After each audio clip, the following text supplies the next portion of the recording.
initially put in our laws decades ago before we became so overdeveloped and high-density type things happening.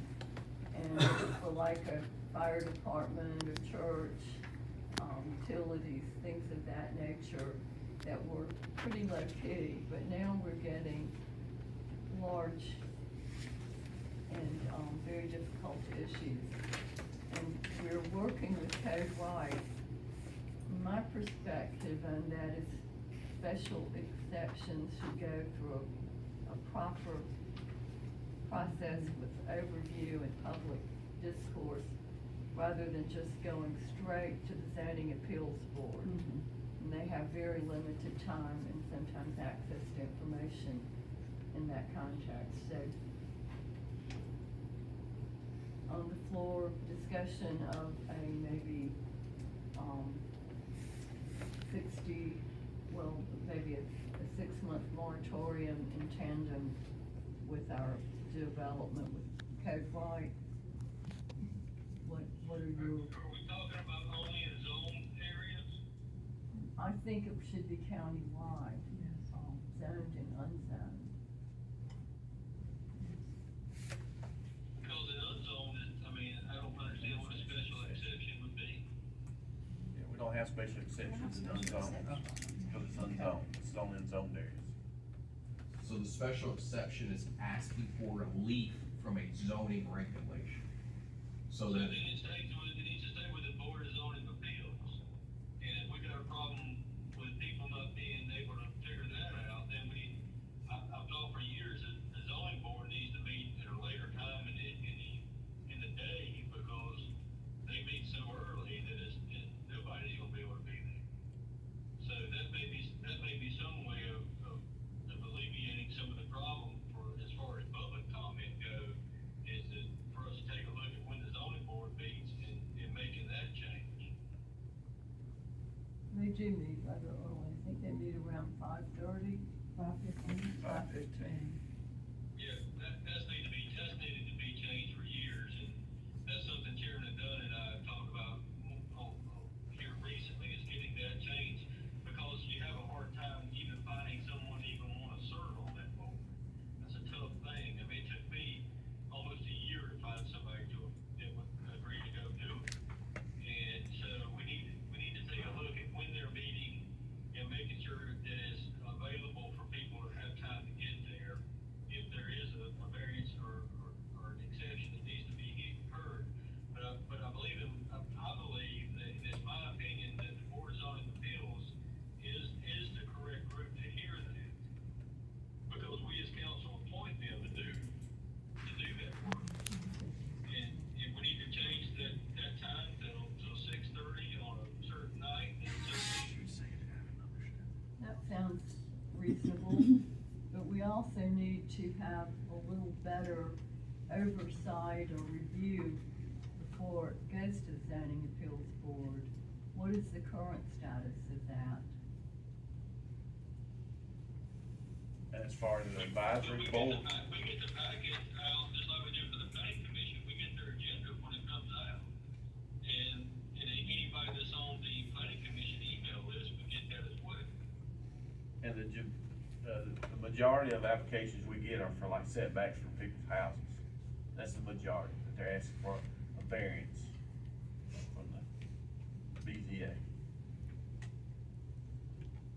Only special exceptions are maybe the church in a zoned area, or you may have an Airbnb that needs a special exception. But most of the variances we receive are for setbacks for individual home builders building a house because of the topography or their septic tank. They have to move closer to the required property line. We get a lot of those in RA because they're set at 50 foot wide and they can't meet a lot of these setbacks, so the board has to look at these, grant their approvals for their hardship. I know we've heard a rumor of a large solar farm coming in under special exception, partly in zone, mostly in unzoned. And the neighborhood around it is quite concerned alternative how they happen. Maybe we make the policy change, the same policy change we're making for the planning commission, maybe we're making for the BZA. Say that again. Maybe we make the same policy change for time that we're doing for the planning commission, we do the same thing for the board of zoning appeals, That's reasonable. and that takes care of the problem. Is that an advisory board? It's Situation. advisory. Okay, keep in mind that for years, we had advisory board meetings, and I think just Yeah, lack of participation is what, but that was specific to each particular district. Plus, we're quasi-judicial, so you have to keep that in mind too, we're quasi-judicial members also, so you have to keep that in mind, like Mr. Davis said. You have training and all involved. So we look at, the deadlines and so forth for the zoning appeals board for applicants in tandem with what we're proposing or looking into for the planning commission. That. I agree. And I think as a committee, we send a recommendation out at that time, the time and date be adjusted to where people can have time to show up.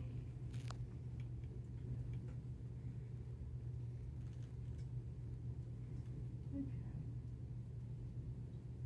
Well, we've gotten a lot of information, do you want to, did you need to leave, Mr. Davis, or can you continue with us? I got about 5 more minutes. Okay, well, we have not come up with any, motions to be voted on in this meeting, but we've gotten a good deal of information and some positive roles or methods to move forward.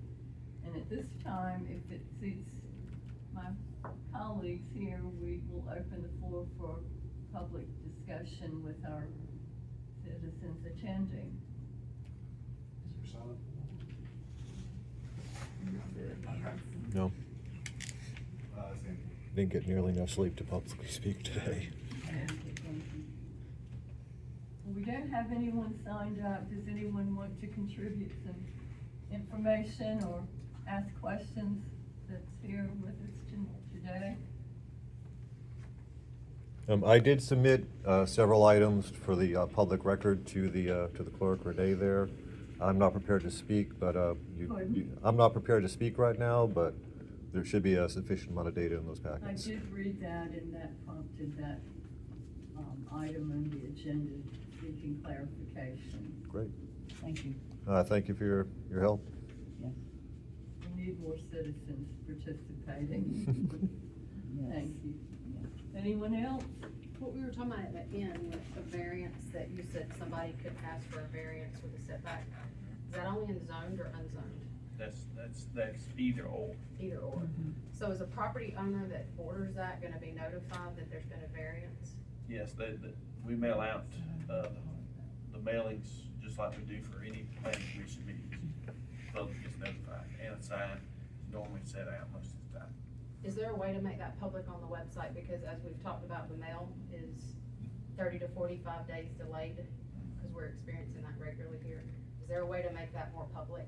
Yeah, if you want to be notified and put on the mailing list, you can send an email to our planning department, and then we get you on there what packets come out. Any more questions, comments? Just one random comment here.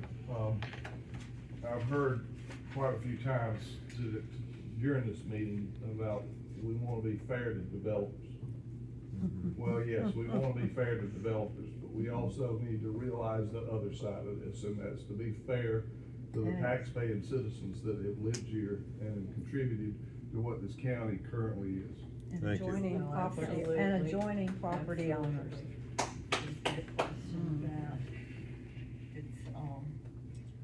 it used to be the panacea of increasing the tax base, but when you have massive development and some of it homes that are built to minimum standards and clustering a lot of people close together. There's no way you can ever meet the requirements of police, EMS, fire, roads, and we're way behind on infrastructure. It requires careful consideration. You're right.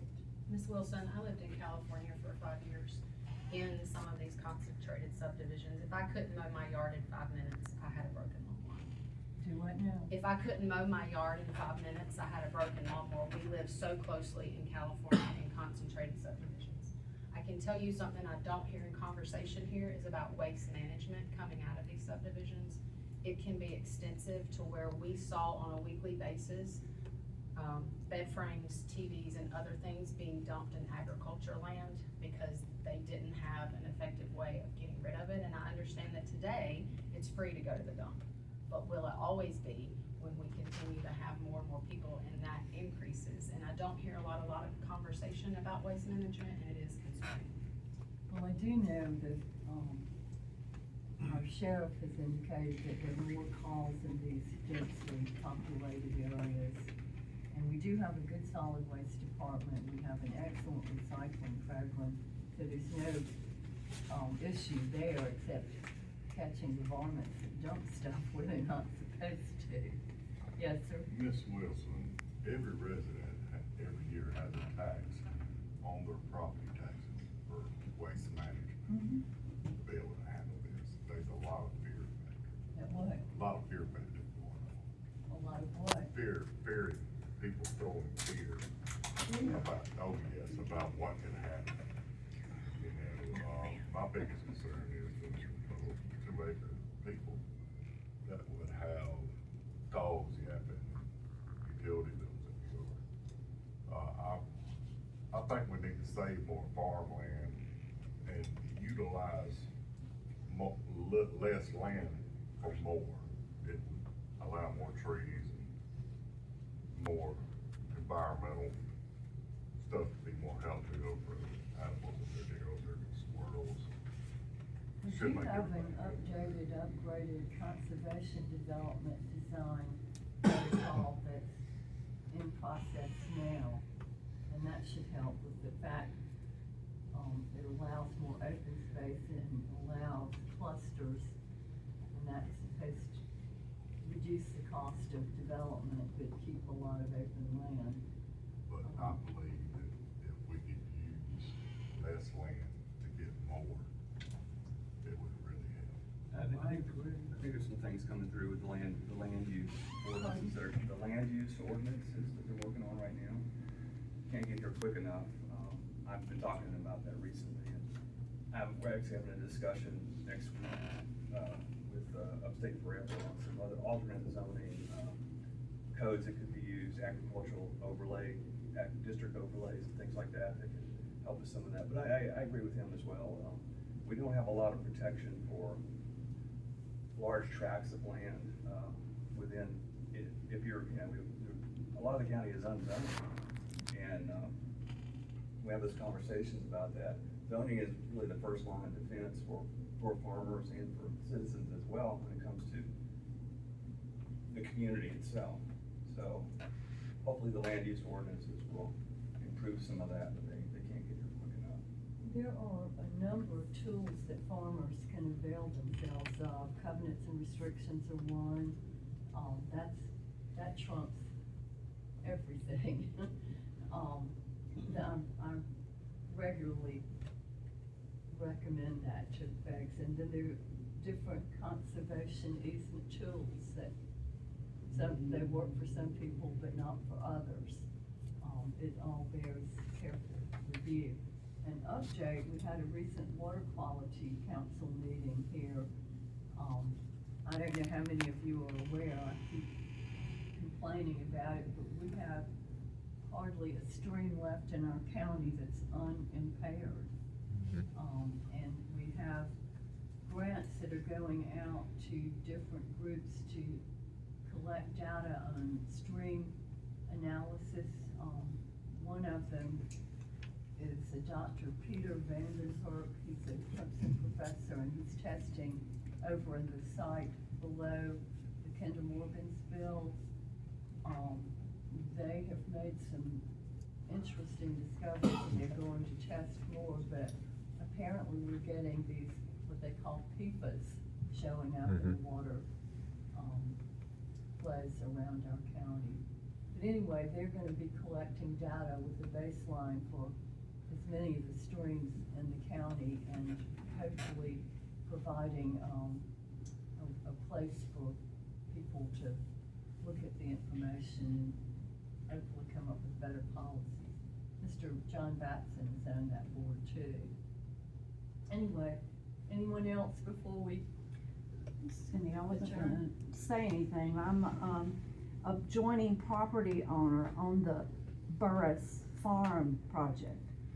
And our property is on both sides of Richland Creek. And talking about the infrastructure, the bridge on Richland has been out for over a year. We have to go around to get to our own property. And there's bridges that are on Michelin Boulevard that are as old as the one on Cleveland. And the creek is, it's an awesome creek, and it goes through the Burress property. And it's an atrocity. This plan of 1,056 lots on a 388 acre tract is an atrocity. It's an atrocity. Legally, it can't happen. It can't happen. When it comes up before the planning commission. That's the one I was asking you about, that Yeah. 1,000 acres, Yeah, 1,000 homes. yeah. We have a large part of our 30 acres is adjoining that We property. do have greatly improved riparian buffer and stormwater retention requirements than we had even 2 years ago. It But- took a long time to get those things in place. Yeah, but right now, if they are vested at the date that the planning commission is attempting to, back in if the developer for this project is vested in at the date the planning commission suggested in the email that I put on your desks, back to mid-2025, then they will not be bound by those ordinances. They're not bound by minimum lot size of 7,250. There are significant issues if their vesting date is not at their application date of April 21st or later. Investing date is an issue. I don't know anything about this, so everything that's being said is completely foreign to me, so. Email me, I will overload you. Whatever you direct. We'll need to email him. Whose district is that in? 3. It's 3 and 5. School districts 3 and 5, I think it's correct. Oh, is that Greg and Tommy then? Yes. Correct. I think it's 3 and 5. Yeah, there's a discrepancy as to when the application was Yeah. filed. Yeah. And you also Your have the vested state. Well, forward. we know when it was filed, we don't know when it's it was vested. filed, but the vesting part is The vesting illegal. interest that you're looking at. So it shouldn't be invested. Yeah. Did I understand that correct? Right, the application was submitted April 21st. I guess we need to get all the paperwork in that. We'll look at it, but Okay. just reading from the statute. For the purpose of this section, the landowner's rights are considered vested in the types of land use and density or intensity of uses defined in the development plan, and the vesting is not affected by later amendment to zoning, ordinance, or land use or development regulation if the landowner obtains a significant affirmative government act that remains in effect allowing development of a project, relies in good faith on the significant affirmative act, and incurs significant obligations and expenses in diligent pursuit of the specific project in reliance on the significant affirmative government act. And I think that may be what Tim's referring to, but once again, it's really hard for me to opine things I know nothing about. And so I think there is room in there, absolutely. We can We'll look at that if y'all cover don't that mind. position, yeah, I just, this For doesn't. once, it's not in District 7. The community would like to know. This is what District the 3 and vested- District 5. Most of us Yeah. in this room The community would like to have clarification on what is truly by law vested. When that's answered, it will help clear up a lot. Sure. Well, I'll agree to this.